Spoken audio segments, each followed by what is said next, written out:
Oh, good morning, Sahibi. ಅಯ್ಯೋ ಸಾಹೇಬ್ ಯಾವಾಗಲ್ಲ ರಾತ್ರಿ I'm sorry. Oh, good morning, Sahibi.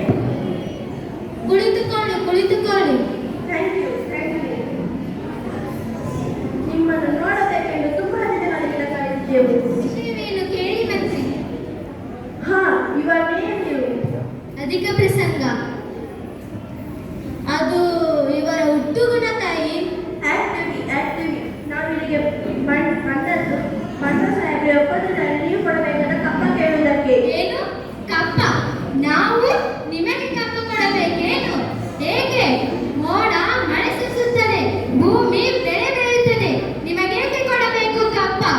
ನೀವೇನು ನಮ್ಮವರ ಜೊತೆ ಇದ್ದೀರೋ, ಬಿತ್ತೀರೋ, ನೀರು ಹಾಯಿಸಿ ನಾಟಿ ಮಾಡ್ತೀರೋ, ಹೊರೆ ಬರ್ತೀರೋ, ದಣಿದವರಿಗೆ ಅಂಬಲಿ ಕಾಯಿಸಿ ಕೊಡ್ತೀರೋ, ನಿಮಗೇಕೆ ಕೊಡಬೇಕು ಕಪ್ಪ? ನೀವೇನು ಅಣ್ಣ ತಮ್ಮಂದಿರೇ, ನೆಂಟರೇ, ನಿಷ್ಠರೇ, ದಾಯಾದಿಗಳೇ, ನಿಮಗೇಕೆ ಕೊಡಬೇಕು ಕಪ್ಪ? ಚೆನ್ನಮ್ಮ ರಾಣಿ, ದಣಿದು ಸಾಯಬೇಡ, ಕುಳಿತಿಕೋ. ಇಂತಹ ಕಷ್ಟದಲ್ಲಿ ಇಷ್ಟೊಂದು ತಲುಪವೇ?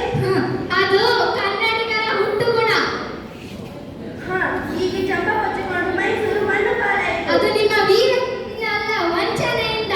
ಮೈಸೂರನ್ನು ಹಾಳು ಮಾಡಲು ಮರಾಠರನ್ನು ಹಾಳು ಮಾಡಲು ಮತ್ತೊಬ್ಬರನ್ನು ಎದ್ದು ಕಟ್ಟುತ್ತಾ ಇಡೀ ಹಿಂದೂ ಲೋಕವನ್ನೇ ನಯವಂಚನೆಯಿಂದ ನುಂಗಲು ನಿಂತಿರುವ ನರಿಜಾತಿಗಳಲ್ಲವೇ ನೀವು?